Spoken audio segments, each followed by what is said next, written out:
Sa video natin ngayon mga kamaestro ay pag-usapan naman natin itong tungkol sa pera increase bills na na-file po sa Senado. Ayan, so marami po kasi tayong mga nakikita mga comment sa iba't ibang mga post sa social media.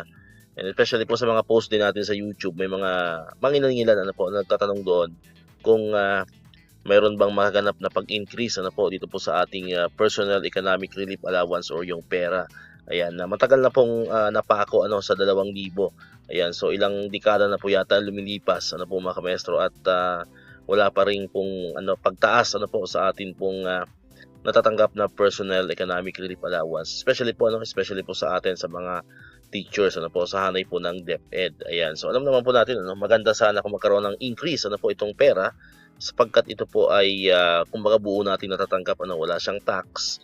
So mas maganda kahit 2K lang, kahit 3K lang yung itaas ay malaking bagay na po yan sa atin po mga kamaestro. Ayan, so alamin natin kumustahin natin yung mga status ng mga naipasang or mga na-file na bill hindi pa lang naipasa, hindi pa naman siya pumapasa sa second, third reading So mga na-file pa lamang ng mga bills sa Senate. Ayan, especially po noong nakaraang 2025. Ayan, tingnan po natin isa-isa. Ayan, so meron po ditong nakita tayo na 1, 2, 3, 4, 5. So 5 po ito na mga bills na may kaugnayan nga dito sa ating personal economic relief allowance. So yung una po dito itong Senate Bill number 74. Ayan. Ang title po niyan ay An Act Increasing the Personal Economic Relief Allowance Granted to Government Employees to 4,000 pesos and appropriating funds therefore. So ito po ay 4,000 pesos mga kamaestro. Ito ay na-file noong nakaraang July 3, 2025 at ang ang primary author ay si Senator Jinggoy Ejercito Estrada. Ayan. And then tingnan po natin yung yung nilalaman ng bill na yan, yung status niya. Ayan. So ito po ang kanyang status, pending in the committee on July 29, 2025. So ibig sabihin ay hindi pa po umuusad itong Senate Bill number 74 na na-file po ni Senator Jinggoy Estrada noong nakaraang July 3, 2025. So ibig sabihin ay wala pang paggalaw, stagnant itong ating unang Senate Bill na may kaugnayan po sa pagtaas po ng ating pera. Ayan.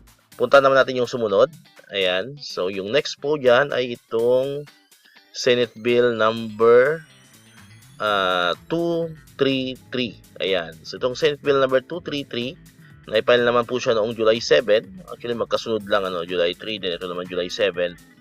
Ang title po niyan ay An Act Providing an Increase in an Automatic Adjustment Mechanism in the Personal Economic Relief Allowance Pera Granted to Government Employees. Ang primary author naman po dyan ay si Senator Chis Escudero, yung Senate President that time, mga kamaestro. So tingnan natin ang status niya.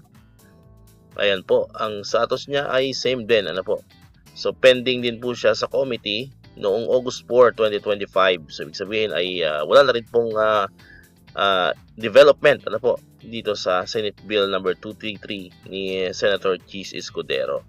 Ibig sabihin ay wala pa po tayong aasahan dito, mga kamaestro. Ayan. Next naman is yung Senate Bill number Senate Bill number 643 noong July 15, 2025 naman. So makakasunod lang magkakasunod lang. So ang title naman dyan ay An Act Providing for an Increase and an Automatic Adjustment Mechanism in the Personal Economic Relief Allowance Granted to Government Employees. So pareho lang dito kay Senator Chis Escudero. So na-file po yan noong July 15, 2025. So tingnan po natin yung nilalaman yan. Ayan. So ito po ang status pending pending in the committee nitong nakaraang July or August 19, 2025. So ibig sabihin pareho sila ng tadhana ng dalawang nauna ay wala rin pong development mga kamaestro dito sa Senate Bill number 643 na ito about sa atin pong pera increase. Ayan. So negative din tayo dyan mga kamaestro.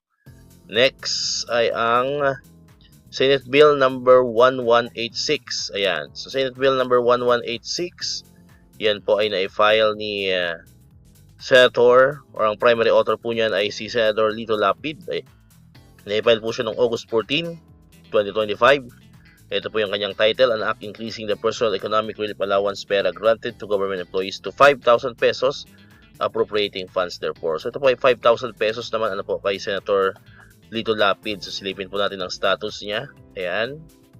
So ito po yung kanyang status, pending in the committee rin, ano po, noong nakaraang September 10, 2025. Ayan. So same din po sa mga kapalaran ng mga nauna. Wala rin pong development ano po dito sa Senate Bill number 1186 na ito ni Senator Lito Lapid about pera increase. Ayan. Puntahan po natin yung pinaka-last. Ayan. So, ang pinaka-last po ay ang Senate Bill number 1230. Ayan.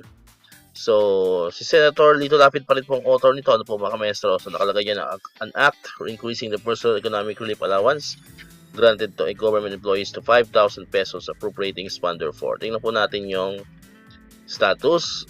Ayan. So, pending in the committee nitong September 15, 2025. Ayan. So far po, kung titingnan po natin, ay para pareho po ng kapalaran, ano po mga maestro, yung mga bills, ano po, na naipasa po or na i-file po sa Senate, ano po, regarding po sa ating pong personal economic relief allowance. So, lahat po ay wala pang development.